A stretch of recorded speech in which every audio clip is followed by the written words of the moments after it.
بص النهارده يا نرمو انا جبت لك حته وصفه شكلها تحفه، بيقولوا عليها الجبنه الفنزويلي، بس انا كعماد بقول كريم كراميل، بس ضخم جدا وعالي قوي. انا ما اعرفش انت هتعمليه ازاي بصراحه.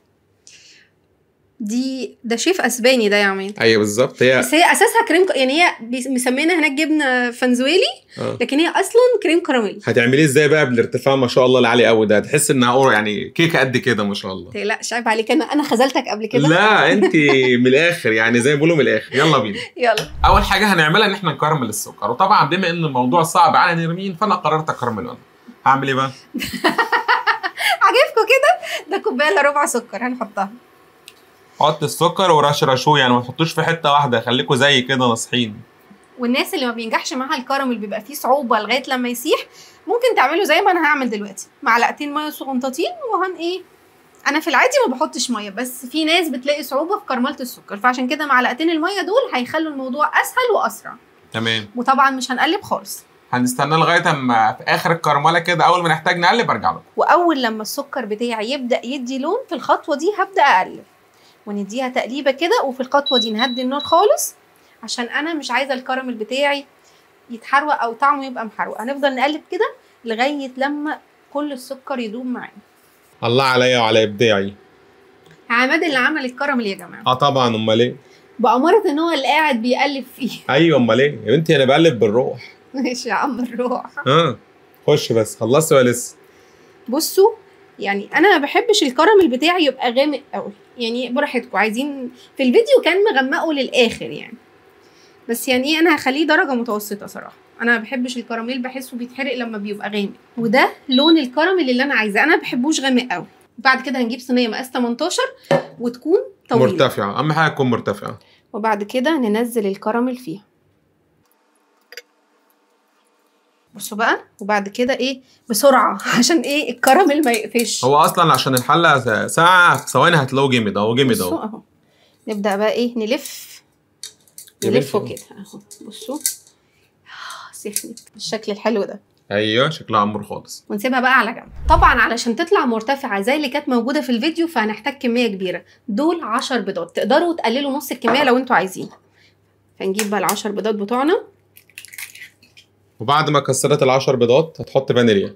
حط معلقه صغيره فانيليا، ونحط كمان كوبايتين ونص لبن باودر، وكوبايتين ونص حليب 600 مللي. الله عليا. ومعايا هنا حليب مكثف محلل، احنا كنا عاملينه من يومين. بصوا على انا نزلته شورت ده صح؟ بصوا شايفين قوامه حلو ازاي؟ هننزله بالشكل ده. دول 300 مللي. هتلاقوا الفيديو على صفحه نرمين صبري. نضربه بقى بالهاند بلندر او نحط كل المكونات في الخلاط. انا عن نفسي هضربه بالهاند بلندر.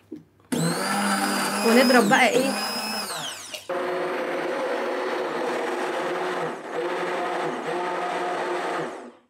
بعد ما ضربناها كويس جدا. انا الخليط ده ما ينفعش احطه من غير ما اصفيه، هي مصفيه، هما مش بيصفوه لكن انا لازم اصفيه. ده شوربه يا نرمين. هو ده هيبقى كيكه ازاي؟ كريم كراميل ما تقلقش هيجمد. ما في بيض يا عماد، البيض هيخليه يجمد. انا مش متفائل بس ماشي، انا واثق فيكي. انا ضربتهم كويس وما طلعوش اي تكتلات، بس انا لازم اصفيهم. ده كله. طول عمرك بتستهزكي في المليون، ما انا استهلك حته مناديل تتخانقي معايا عشان حته مناديل؟ مش بستهلك، مش على استهلاك يا عمري. بتوفر في المناديل. مش بوفر والله بتوفري في المناديل. ماشي.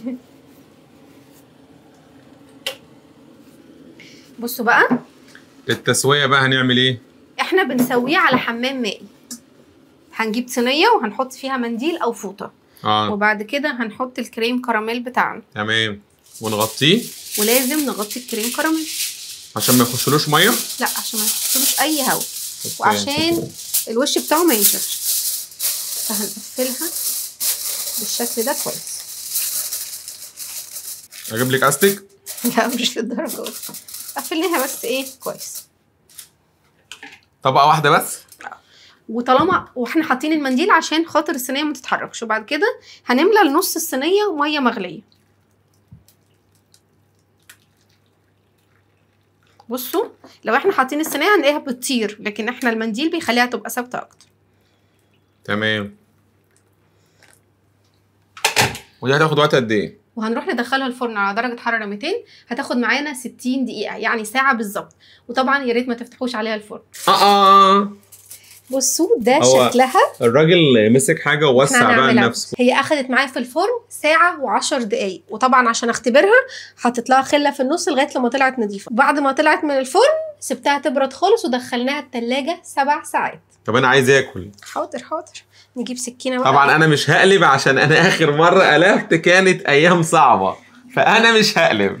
بصوا انت متاكده ان الكراميل فاكك اللي تحت؟ ان شاء الله. بصوا لا تمام، انت كده في الامان. يلا توكلي يعني على ايه، الله. مجرد بس ما حركتها بالسكينه. اقلبي بقى، هاتي بقى دي كده وقلبي. بصوا لازم ايه، نرولها كده. عشان شايفين نتأكد. الكراميل طلع فوق اهو. لا عشان نتاكد بصوا ان هي ايه، لان هي حجمها كبير.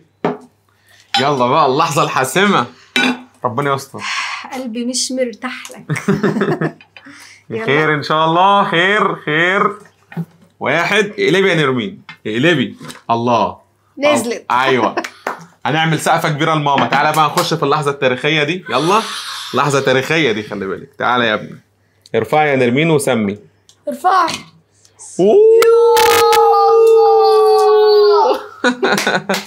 نجحت المهمه وعملنا الكيكه الفنزويليه. ثانيه واحده هناكل. والله صعبان عليا، انا صعبان عليا ان اقطعها. طب بصوا شكلها يا جماعه يا اختي بجد. جميله بجد بامانه حلوه جدا. يلا يا ريس، خدي مع شوكتك. يلا كلنا جاهزين؟ كلنا خايفين. جاهزين.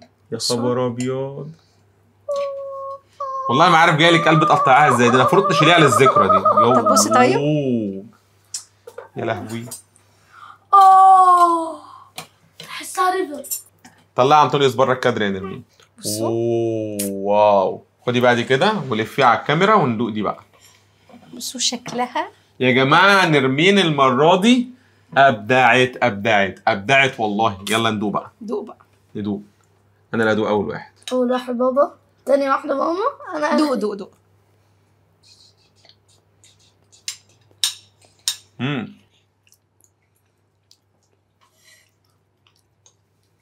انا عارف انت مش حاطه فيها جبنه، بس تصدقي ان طعمها فعلا يدي على كده، صح؟ خدت بالك؟ طعمها حلو قوي. هي جميله جدا على فكره. حسوها تشيز كيك في نفسها كده. حاجه حلوه قوي. انا عجبتني. بيور كده. عجبتني. انت ما عجبتكش؟ بحب التشيز كيك. ما عجبتش انطونيوس. هو قوامها مختلف تماما عن الكريم كراميل. دي اكيد مش كريم كراميل. لا. هي اسمها جبنه بنزوليه. ايوه، بس فعلا طعمها بيدي على انها جبنه، يعني حاجه غير، بس طعمها حلو. انا كعماد حبيتها بصراحه. لا حلوه قوي يا نرمين. كتيره. انا عجبتني. انا عن نفسي اديها 9 من 10. وانت يا توته؟ انا عن نفسي اديها 5 عشان مش بحب التشيز كيك. انا بقى برضه اديها 9 من 10. طعمها حلو فعلا. انطونيوس مش بيحب الانواع دي. الوصفات اللي احنا جربناها انا ونرمين، طبعا اطلع انطونيوس بره. اطلع بره. بس انت ما بتحبش البتاع دي. انا بالنسبه لي انا ونرمين بصراحه حلوه بجد. انا عجبتني واشجعكم جدا ان انتوا تعملوها وهتتبسطوا معاها جدا. ما تنسوش بقى تعملوا فولو للصفحه، سبسكرايب على قناتنا على اليوتيوب، ونشوفكم مع فيديو جديد. باي باي.